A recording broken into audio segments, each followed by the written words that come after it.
Meus irmãos, eu quero convidar todos para lermos juntos uma oração de Davi, que é o Salmo 16. Quero aproveitar e cumprimentar quem também está acompanhando pelo YouTube. É muito bom ter você aqui. Fique à vontade para se inscrever no canal, deixar o like, comentar, pedir oração. Salmo 16, gente.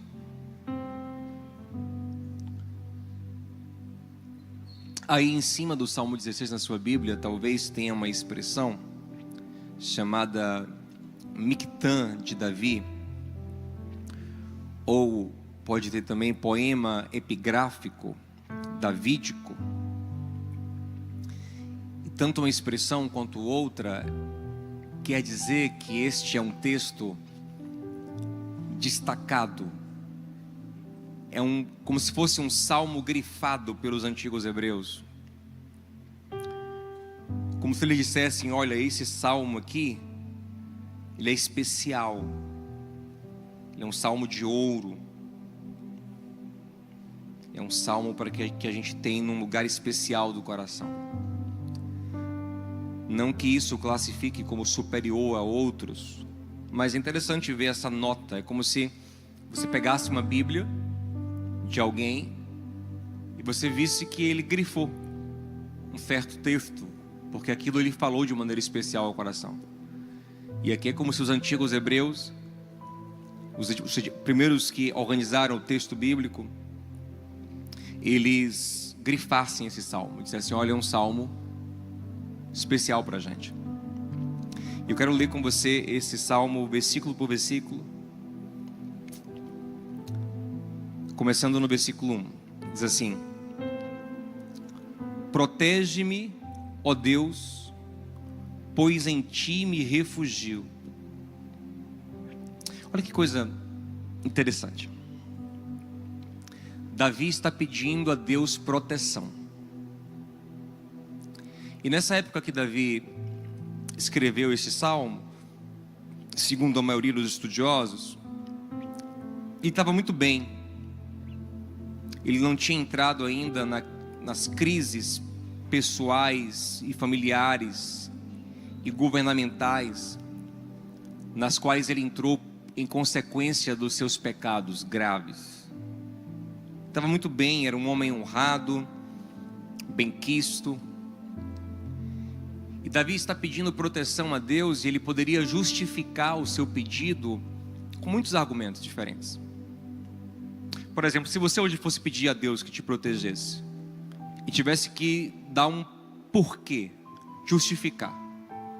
Lembra das provas na escola, que dizia assim, tinha uma pergunta e dizia: justifique.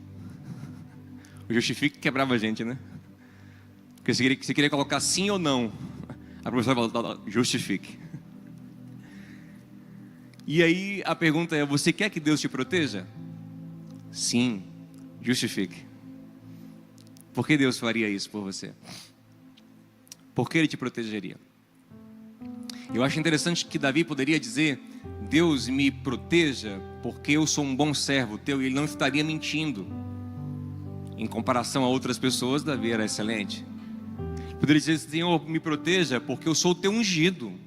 O Senhor me escolheu para reinar em Israel, eu preciso da tua proteção. Isso seria um argumento interessante. E poderia dizer: Senhor, me proteja porque sou eu quem restaurou o culto em Israel. Eu tenho esse crédito com o Senhor, e isso também seria interessante. Senhor, me proteja porque eu tenho carregado o teu nome, cada vitória que eu tenho glorifica o teu nome, e isso também seria um argumento interessante. Tudo isso é interessante. Mas observe que tudo isso apontaria de alguma forma para um mérito dele. Você entende? Apontaria de alguma forma para alguma coisa que ele é. Então, de alguma forma, ele estaria confiando em si mesmo. Olha como isso é profundo. Ele estaria se relacionando com Deus, mas a partir de uma confiança nas suas próprias virtudes. E esse é o tipo de relacionamento com Deus que eu vou dizer a você, a maioria das pessoas tem. Pensa num processo, para não usar a expressão chave que está enjoada, mas num processo que às vezes demora de acontecer em nossa mente, a gente realmente entender que o que Deus faz de nossas vidas não se baseia nos nossos méritos. E como a nossa vida é insegura quando depende dos nossos méritos. Porque imagina se eu vou para essa paranoia, porque não tem outra palavra melhor para definir isso, de falar assim: Deus, me protege porque eu sou santo. E aí eu penso, será que eu sou santo o suficiente? E aquele pensamento que eu tive: eita rapaz, acho que Deus não vai me proteger. Ixi, eu acho que eu vacilei, acho que agora eu vou ficar doente. Acho que agora vai acontecer algo ruim na minha vida, porque eu errei ontem. Será que eu pedi perdão o suficiente? Será que o erro de ontem pesa? Olha que paranoia, porque eu estou fundamentado em mim mesmo. E como eu sou fraco, eu sou falível, fundamentar a vida em mim mesmo é fundamentar a vida na areia, na terra molhada, na terra instável. E eu fico inseguro. Deus me protege porque eu tenho dado ofertas, mas será que eu ofertei o suficiente? Será que a minha oferta realmente foi boa? Será que eu faço o suficiente? Será que E eu fico inseguro sempre. Deus me protege porque eu tenho te servido, mas será que eu sirvo mesmo o suficiente? Será que eu não sou interesseiro que só sirvo para que Deus me proteja? Será que Deus recebe o meu serviço que é interesseiro? Olha como é complexo isso. Deus me protege porque eu cresci na igreja, mas espera aí, tem gente que cresceu na igreja e morreu cedo. E se deu mal. Será que isso é suficiente? Será que não é a proteção de Deus não é para quem os pais também eram crentes, mas para fulaninho o pai também era crente e se deu mal? Mas será que tem um avô? Será que não tem maldição na quarta geração? Olha como é paranoia é isso. E cada vez que eu vou tentando achar uma coisa em mim para justificar a bênção de Deus, mais inseguro eu fico, porque a minha vida é complexa, a minha vida é instável, eu sou fraco, nós pecamos, nós erramos e somos sustentados pela misericórdia de Deus e pela graça de Deus. Então essa é a construção de uma fé que no fundo não está fundamentada em Deus, mas em você. É sobre se você é suficiente, sobre se você é o bom o suficiente, se você é santo o suficiente, se você cumpre regras suficientes, se você vem para a igreja suficientemente, se você ora suficientemente, se você jejua suficientemente, porque se você não fizer, Deus vai te pegar.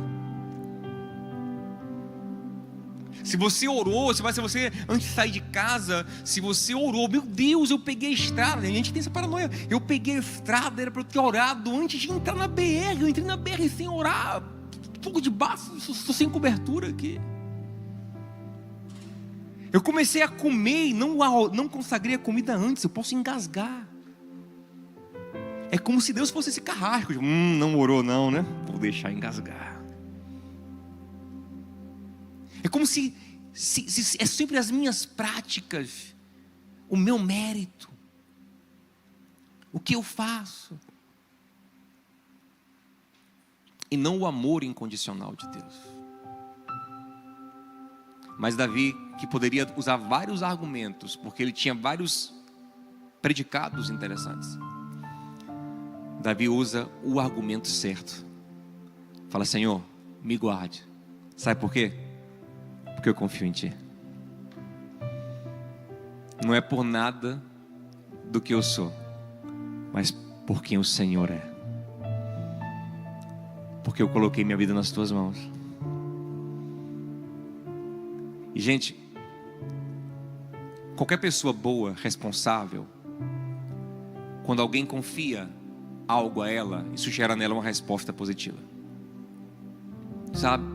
Você pode nem querer cuidar de alguma coisa, mas se você é responsável, imagina que alguém apressado chega assim e digamos que Jefferson está aqui tocando o teclado. Eu falo: Jeff, o seguinte, cuida do meu celular aqui, semana que vem eu pego. Pastor, cuida aí, meu filho. Ele pode não querer isso, Mas por ser uma pessoa responsável, por ser uma pessoa de caráter, Ele vai cuidar desse celular. Por quê? Porque eu mereço? Porque eu pedi do jeito certo? Não, mas porque eu confiei isso a Ele. Não é sobre mim, é sobre quem Ele é.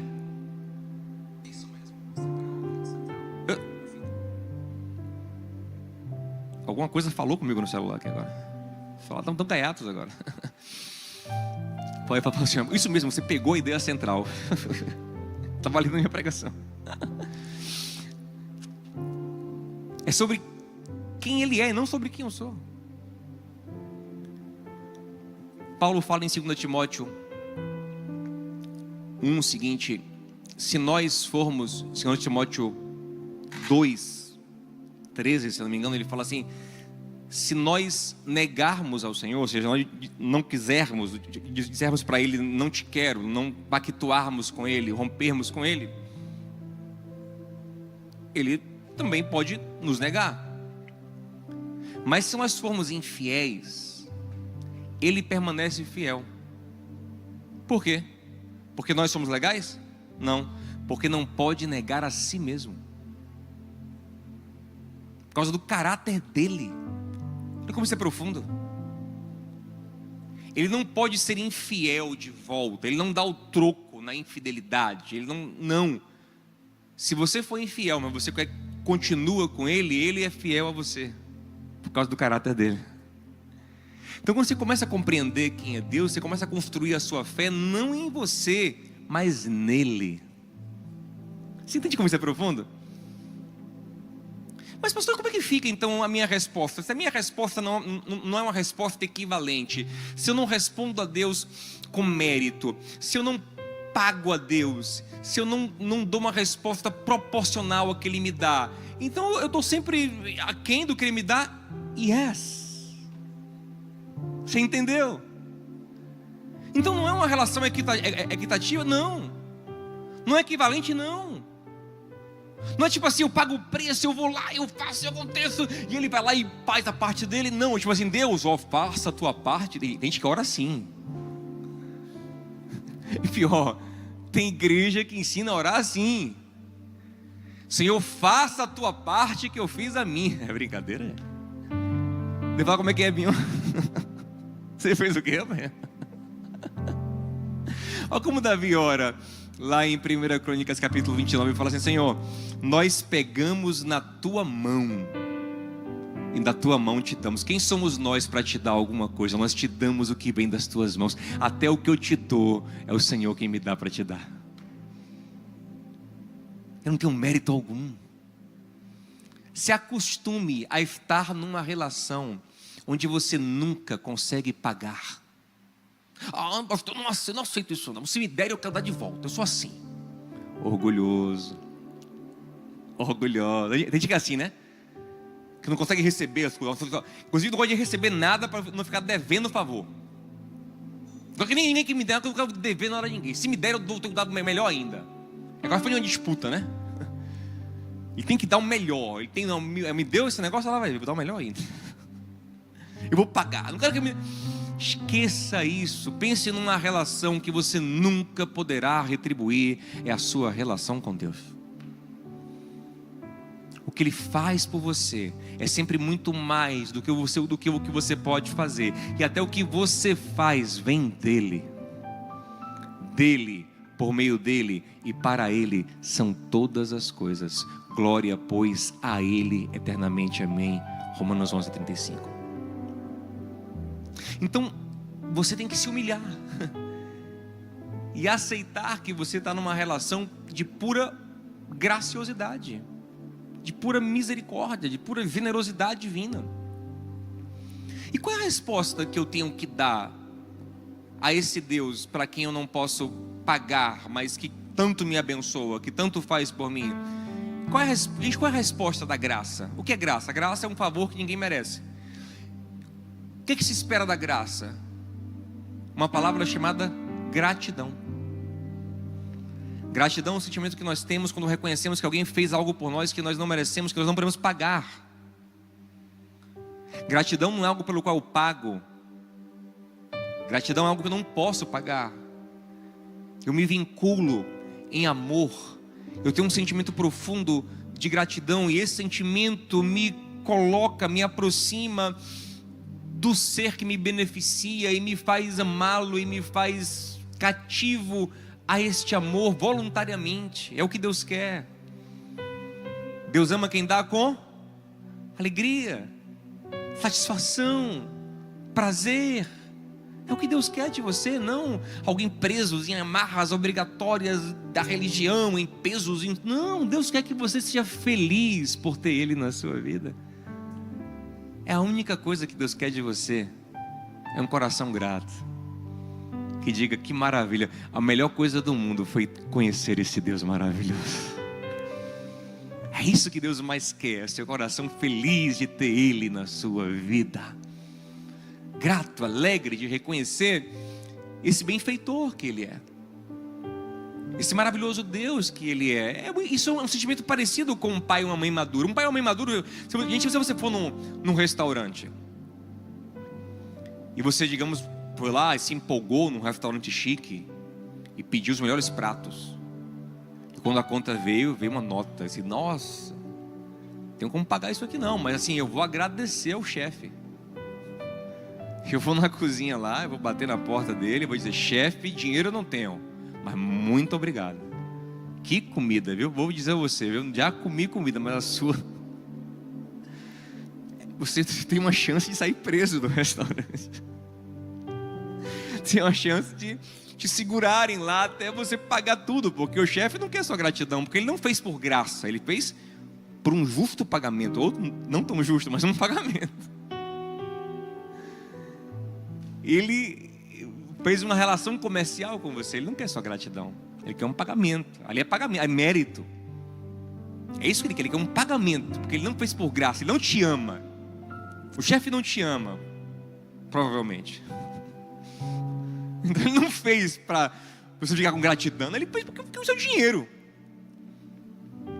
Agora imagina outro cenário: você vai na casa da sua mãe num domingo, depois do culto, e a bichinha passou a manhã, ela passou o sábado no mercado e a manhã todo domingo cozinhando para você. Ela preparou o melhor prato que ela tem, a melhor sobremesa que ela sabe fazer. Ela colocou aquela mesa posta, ela arrumou tudo, ela arrumou o ambiente todo para te receber. Aí você foi lá, comeu. Daí depois que acabou, você abre a carteira e fala: mãe, qual era seu Pix? Quanto é que custou? Quando foi minha parte? Que eu comi um prato e meio, comi uma sobremesa. É assim que você faz com sua mãe? É isso que ela quer? Se ela for uma pessoa normal? Pode ter uma mãe avarenta, mas se ela for uma pessoa normal, é isso que ela quer? Ela quer lucrar com o que ela fez? Não. Ela quer você feliz. Ela quer você dizendo: eu amo minha mãe. Ela quer você usufruindo.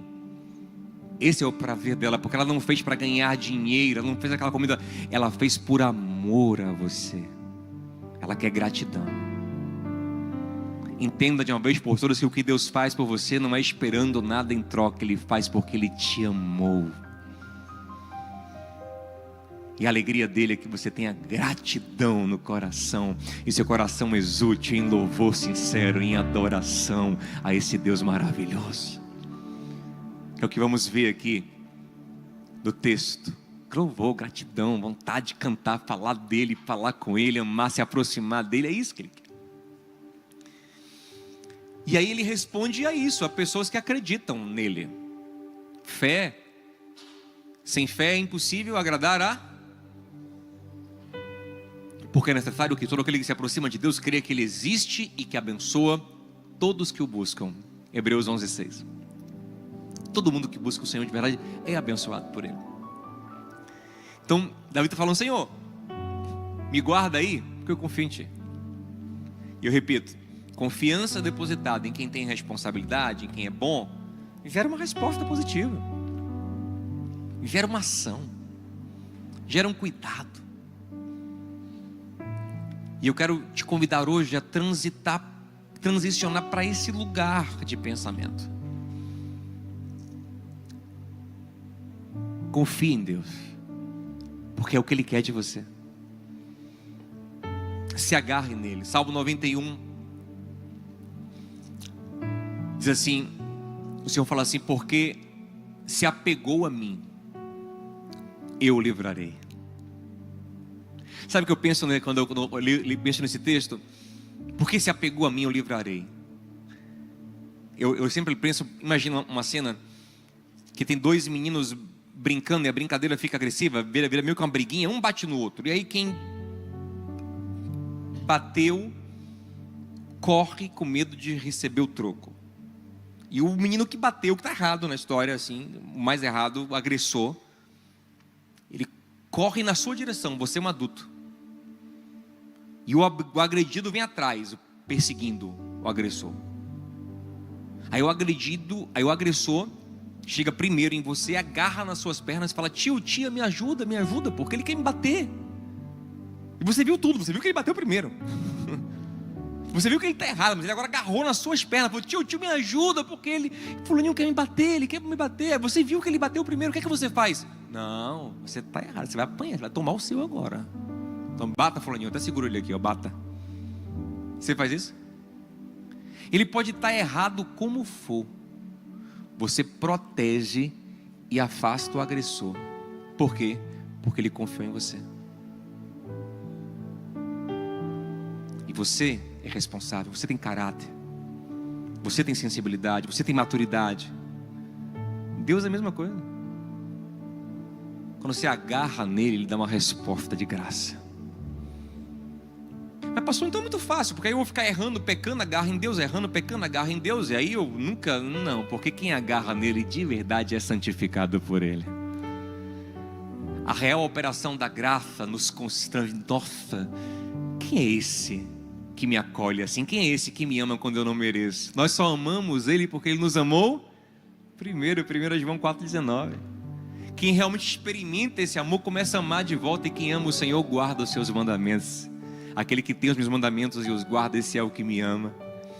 Mas você só ama a Deus quem é amado por ele primeiro. E só é amado primeiro porque é amado quando não merece. Entende a lógica? Primeiro eu sou amado sem merecer, então eu passo a amar. Depois que eu passo a amar, eu passo a obedecer por amor. Então eu não estou lutando para receber o amor, eu estou lutando a partir do amor que eu já recebi.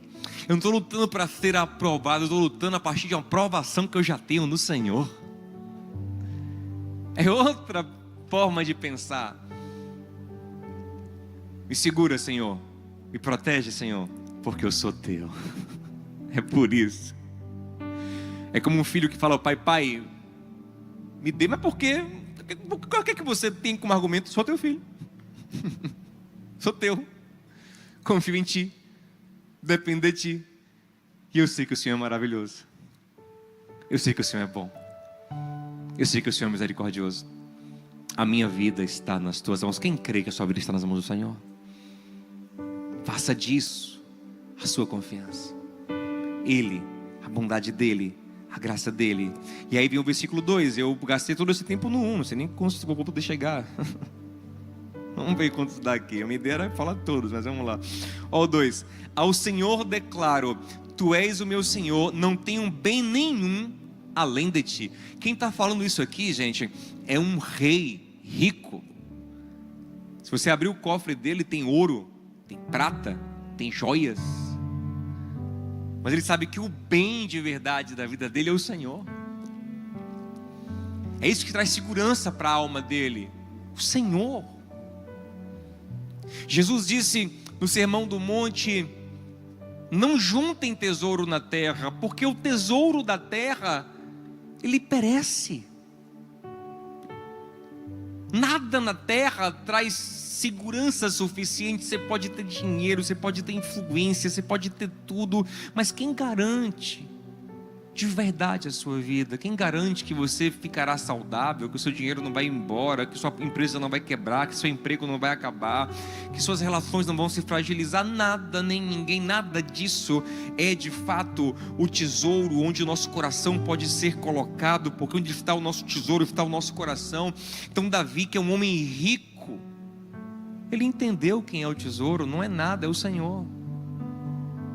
Porque Davi, quando ainda era menino pobre, recebeu a unção do Senhor, a presença de Deus. E ele viu o rei rico que era Saul, mas agora despojado de Deus, ladeira abaixo. E ele, menino pobre, mas cheio da graça, crescendo com o Senhor. O Senhor é o nosso tesouro. Meu irmão, não troque o Senhor por nada. Não troque o Senhor por ninguém. Se alguém lhe pressionar para ficar com ele ou o Senhor, diga: tchau, querido. Tchau, querida, o Senhor é o meu tesouro. Se alguém lhe pressionar, um emprego ou o Senhor, o dinheiro ou o Senhor, a amizade ou o Senhor, diga: o Senhor é o meu tesouro. Não tem um bem de verdade, não tem nada mais substancial na minha vida do que Deus, do que a presença dEle. Davi, mais tarde, quando peca de maneira grave, olha como ele é diferente de Saul. Saul pecou, e Saul, quando tratava, entre aspas, o seu pecado, ele morria de medo de perder sua posição, sua coroa, seu prestígio. Isso ficou claro. Ele estava ligando se ele ia perder Deus ou não. Ele queria perder as coisas. Ele ainda se agarrou às coisas, mas perdeu. O texto é triste. 1 Samuel 16 fala assim, que o Espírito do Senhor, versículo 13, fala que o Espírito do Senhor se retirou de Saul. Que coisa terrível. Aí tinha cama de rei, mas não tinha mais sono para dormir. Tinha guarda em volta dele, mas tinha uma insegurança profunda no coração. Tinha dinheiro, mas não tinha mais paz para usufruir de nada. Medo, tormento, angústia, trevas, morte, destruição. Davi, quando pecou, olha a diferença do coração de Davi. Pecou, errou, falhou feio. Olha a diferença no Salmo 51. Olha o pedido dele. Ele fala: Senhor, não me tire dinheiro, não me tire o reino, não me tire a coroa. Não, ele fala: Senhor, uma coisa eu te peço, não me tire da tua presença. Não tires de mim o teu Espírito Santo. Porque com Ele, meu amado, a graça se manifesta, a porta se abre de novo, o renovo chega, o livramento chega, a alegria é renovada, a esperança é renovada. Ele é o nosso tesouro. Eu oro para que o Senhor possa abrir os nossos olhos cada vez mais para essa verdade, que o Senhor é o nosso tesouro. Não há nada mais importante do que o Senhor. Cuidado com os ídolos que o nosso coração levanta. Cuidado que nesse tempo de hiperexposição em redes sociais, muitos ídolos são exibidos. Olha, você tem que chegar aqui, tem que ter isso, tem que ter aquilo. O que você mais precisa ter na sua vida é Deus. É Ele, o teu Pai, o teu amigo, o teu Senhor, o teu Salvador, quem te ama como ninguém te ama, quem sustenta tudo na sua vida, quem te restaura, quem te fortalece, quem te compreende. Ele. Davi fala: o Senhor, eu digo para Ele, não tenho bem nenhum além de Ti, tudo que eu tenho é nada diante do Senhor. Versículo 3: quanto aos fiéis que há na terra, eles é que são os notáveis, em quem está todo o meu prazer. Isso aqui é um reflexo do versículo 2. Se o Senhor é o meu tesouro, de verdade, eu passo a ter prazer em gente que anda com o Senhor. Porque assim, se você diz que o Senhor é o seu tesouro, mas você não tem prazer em quem anda com o Senhor, tem alguma contradição aí. Ah não, eu amo Deus, eu amo Jesus, eu quero Deus, mas assim, não gosto de nenhum crente, não tenho comunhão com ninguém, não quero relacionamento com ninguém, é eu e Ele. Está estranho isso, porque o amor a Deus verdadeiramente tem como primeiro sinal, o sinal mais evidente, o amor ao próximo, o amor ao irmão, o amor a quem caminha com Deus junto contigo. 1 João 4:20, quem diz que ama a Deus e não ama seu irmão é mentiroso. Então, quando eu realmente tenho uma relação com Deus, eu começo a amar quem Deus ama, eu começo a gostar de quem busca Deus, de quem me ajuda a caminhar com Deus, eu começo a ter um olhar de valorização para o meu irmão. E aí, às vezes, você só busca ter relações legais com todo mundo no trabalho, em todos os lugares que você está, na faculdade, sabe? Mas você tem dificuldade de amar o seu irmão em Cristo, de ver o valor que ele tem, de ver a bênção que ele é, de ver o tesouro que ele é. de ter prazer em falar de Deus, em conversar sobre o Senhor. Isso é um sintoma estranho. E eu oro para que o Senhor nos dê prazer nos irmãos, prazer em gente que caminha com o Senhor, prazer em gente renovada, restaurada, regenerada. Amém, gente? Nele, nessas pessoas, nos fiéis da terra, neles está o meu prazer. Olha o versículo 4. Grande será o sofrimento dos que correm atrás de outros deuses. Não participarei dos seus sacrifícios de sangue, e os meus lábios nem mencionarão os seus nomes. O nosso coração, ele vira e mexe, busca um ídolo. O nosso coração vira e mexe, coloca alguma coisa no lugar de Deus. E Davi está dizendo que grande é o sofrimento de quem faz isso. Quem idolatra alguma coisa, quem busca alguma coisa de maneira obstinada. E aqui não pense apenas no ídolo de madeira, no ídolo de pedra, no ídolo imagem de algum Deus diverso, algum santo, não. Pense nos ídolos que nós cultivamos às vezes. É uma busca obstinada por sucesso, por dinheiro, por um relacionamento assim ou assado. Uma pessoa que você idolatra e é tudo sobre essa pessoa, tudo sobre esse lugar. E aquilo vai virando um Deus que move a sua vida. Até o Deus verdadeiro você quer usar para alcançar esse outro Deus. Isso é idolatria, que nos faz passar por cima de tudo e todos, nos faz nos prostrar a deuses falsos, nos faz ter escolhas terríveis e sofrimentos terríveis na vida, é o que Davi está dizendo. Mas no versículo 5 ele diz: Senhor, Tu és a minha porção e o meu cálice, és Tu quem garantes o meu futuro. Que coisa linda! A garantia do nosso futuro não está na previdência, não está na poupança, não está nas ações que nós temos, não está em nada. A garantia do nosso amanhã está no Senhor. Então ele falava: o Senhor é a minha porção. Agora olha que coisa bonita, o versículo 6 ele fala assim, ó: as divisas, estava ligado ao 5, as divisas caíram para mim em lugares agradáveis, tenho uma bela herança. Olha que coisa interessante. Davi, no versículo 5, no 6 aqui, ele está usando expressões que remetem à divisão das terras de Israel entre as tribos. Não sei quem lembra, mas você pode ver isso em Josué capítulo 18, que quando Israel finalmente conquista a terra prometida, sob a liderança de Josué, eles vão dividir a terra e tem um sorteio, guiado por Deus ali.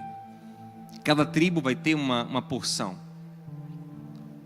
E Davi está dizendo que quando o sorteio aconteceu na vida dele, lógico que ele não viveu aquele tempo de Josué, ele vive séculos depois, mas quando o sorteio aconteceu, as divisas para ele caíram num lugar maravilhoso, que é o quê? Que é o Senhor. Ele fala: o Senhor é a porção da minha herança. E essa é uma frase que remete à tribo de Levi, porque a tribo de Levi não ganhou a herança de terra, e o Senhor disse para os levitas: eu sou a herança de vocês, vocês não vão ter terra, vocês vão ficar espalhados em meio às tribos de Israel. Mas qual é a herança de Levi, então, na tribo de Levi? A herança de Levi é estar perto do Senhor. Eu sou a herança de vocês. Vocês serão sacerdotes, estarão perto de mim, no serviço do Senhor, perto do Senhor, conhecendo mais o Senhor, os mistérios do Senhor, ministrando as coisas do Senhor. Mas Davi, gente, era da tribo de Levi? É? Não. Davi é de Judá. Judá teve terra, teve herança. Mas Davi, quando ele fala da herança dele, ele é como se ele esquecesse um pouco que ele é de Judá. Ele fala: eu não estou nem aí para as terras que minha tribo recebeu. No meu coração, a minha herança é igual a de Levi, é o Senhor.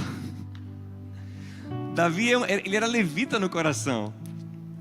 Davi é aquele que vai buscar a arca, que faz música, igual os levitas faziam. Davi é o único que não é levita, que compõe músicas. Todos os outros salmos são de levitas. Asaf, os filhos de Corá são levitas. Mas Davi, ele tem um coração que ele fala, sabe, não importa se eu sou de Judá, no meu coração, meu tesouro é conhecer a Deus, é o que eu quero. E o Senhor dá isso a ele: intimidade, presença, unção, revelação. Meu irmão, que você queira isso também. Sinceramente, se hoje você pudesse escolher do Senhor um presente, qual seria? Pastor, meu apartamento. E eu entendo se você falar isso. Um baita de um emprego. E eu entendo. Um relacionamento, um casamento. E eu entendo. E tudo isso, gente, é legal.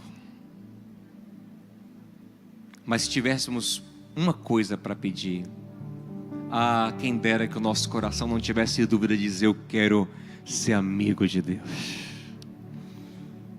Eu quero conhecer mais a Deus. Tipo Elias, né? E Elias falou para Eliseu assim: Eliseu, eu estou indo embora, me pede o que você quiser. E Elias tinha muita graça para profetizar muita coisa. E Eliseu surpreendeu Elias, porque falou assim: olha, o que eu quero é porção dobrada do teu espírito. Eu não quero apenas um produto que você vai me dar aqui, uma bênção que você vai profetizar aqui, uma casa, um dinheiro, uma coisa. Não, eu quero essa fábrica, eu quero essa presença, eu quero esse ministério que você tem, eu quero essa intimidade com Deus que você tem. Davi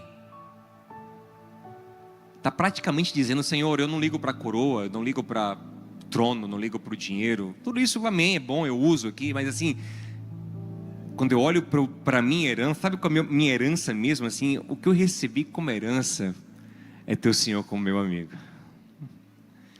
Eu nem levita sou, mas no coração eu sou. Por isso que ele tinha coragem de comer os pães sagrados que ele comeu uma vez, fazia culto, dançava na frente da arca, organizava o culto, feito um levita. E Deus gostava. Outros reis tentaram fazer coisas de culto, como Uzias, e Deus não recebeu, porque o coração não era assim como o de Davi. Davi fez coisas que não eram próprias dele, coisas que eram de sacerdote, e Deus recebeu. Sabe por quê? Porque no coração dele estava esse sentimento de que o Senhor era o seu tesouro. Se o Senhor for o seu tesouro, se prepare para ter mais do Senhor na sua vida.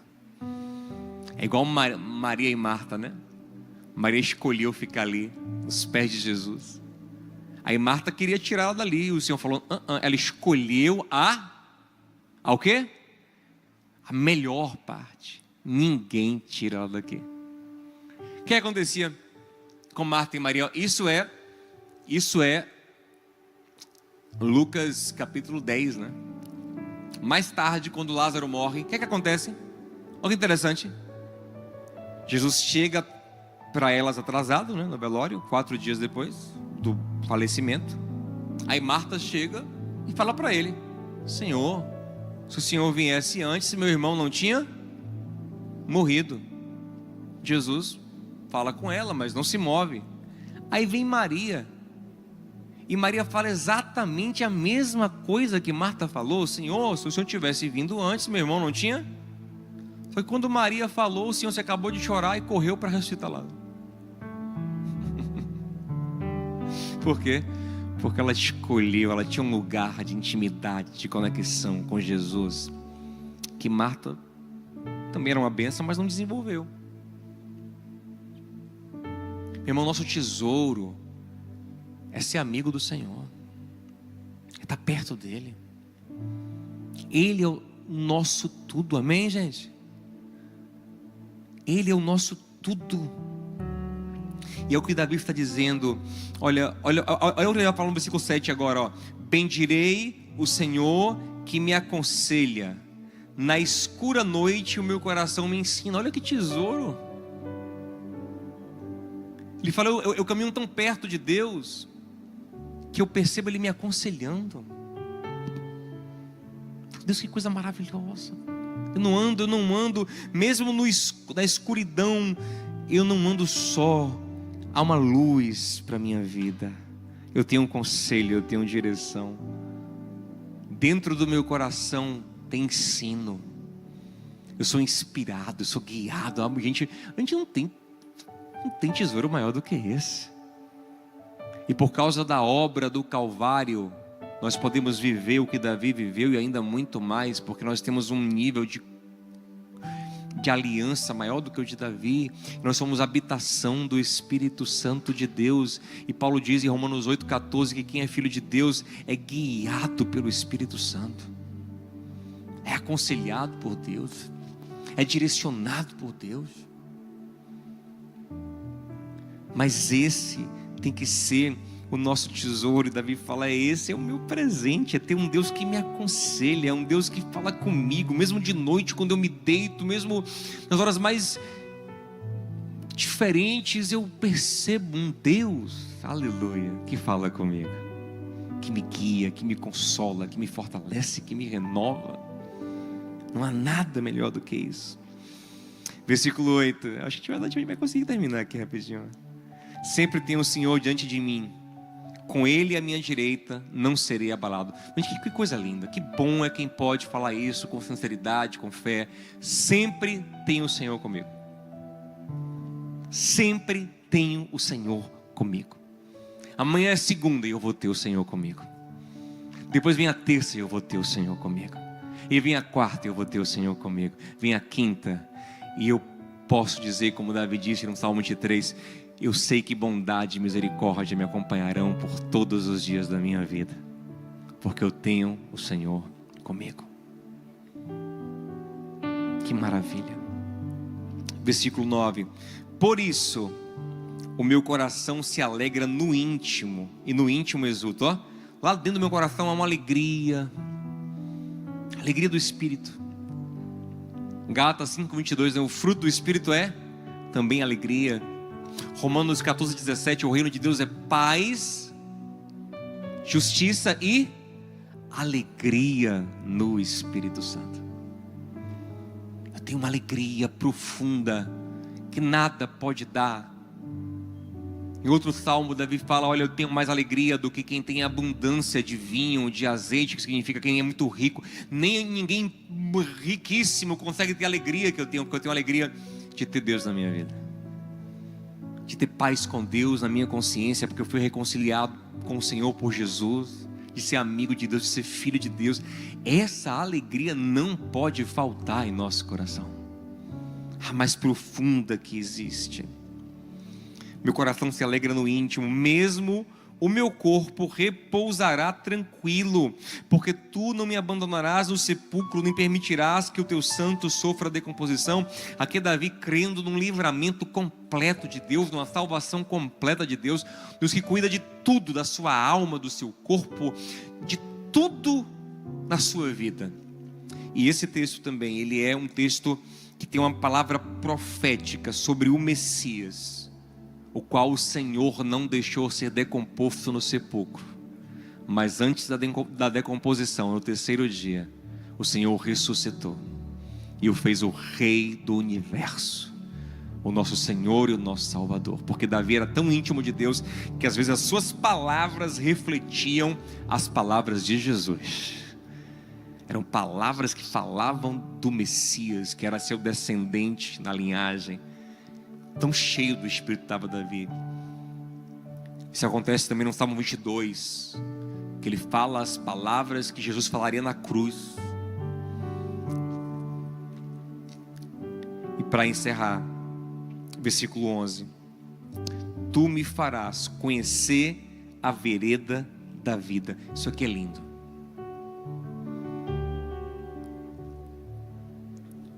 A gente não sabe o que vai acontecer amanhã. A gente não sabe o que vai acontecer daqui a 10 minutos. Mas quem confia no Senhor sabe que o Senhor lhe mostrará o caminho da vida. Senhor guiará. Provérbios 3:5, né? Não confie no seu próprio coração, não confie na sua própria inteligência, confie no Senhor de todo o coração. Reconheça o Senhor no 6, em todos os seus caminhos, e Ele endireitará os seus caminhos. Ele está falando assim, ó, eu tenho certeza, isso é muito bom, eu tenho certeza que o Senhor me guiará na vida. O Senhor que nos deu o caminho, a verdade e a vida, que é Jesus, Ele estará conosco todos os dias. É só a gente querer ouvir. Quem tem ouvido, ouça o que o Espírito diz a você, igreja. Se você ouvir, se você quiser, se você buscar, não faltará a direção de Deus para a sua vida. Toque em alguém e fala assim, meu irmão, vai ter direção do Senhor para a sua vida. Fica tranquilo, o Senhor vai te guiar, vai te ajudar, Ele vai te encaminhar. Tu me farás ver a vereda da vida. E ele termina dizendo, a alegria plena da tua presença. Alegria plena de ter o Senhor. Eterno prazer à tua direita. Prazer que nunca acabará. Uma das coisas ruins do prazer é que geralmente ele é rápido. Todo prazer termina rápido, enjoa, estraga, a gente quer mais, quer outra coisa, outra dose. Mas o Senhor é um prazer que vai crescendo e que entrará pela eternidade. É tão bom saber que a gente pode até morrer, que quando a gente morrer, mas se eu morrer eu vou perder a vida. Irmão, você vai ter muito mais vida depois dessa vida. Por isso que Paulo diz que viver é Cristo, se morrer, lucro. Que era melhor para ele estar com Cristo logo, mas ele queria ficar na terra para servir. Mas isso é uma revelação que vai acontecendo em nós, que não nos faz querer morrer, mas nos faz perder o medo da morte. Prazer eterno, vida resolvida, não tem nada que se compare a isso. Prazer eterno de ser de Deus, de pertencer a Deus, de ser filho de Deus. E para que esse prazer eterno chegasse em nós, alguém bebeu o cálice da justiça, o cálice da ira, o cálice destinado aos pecadores.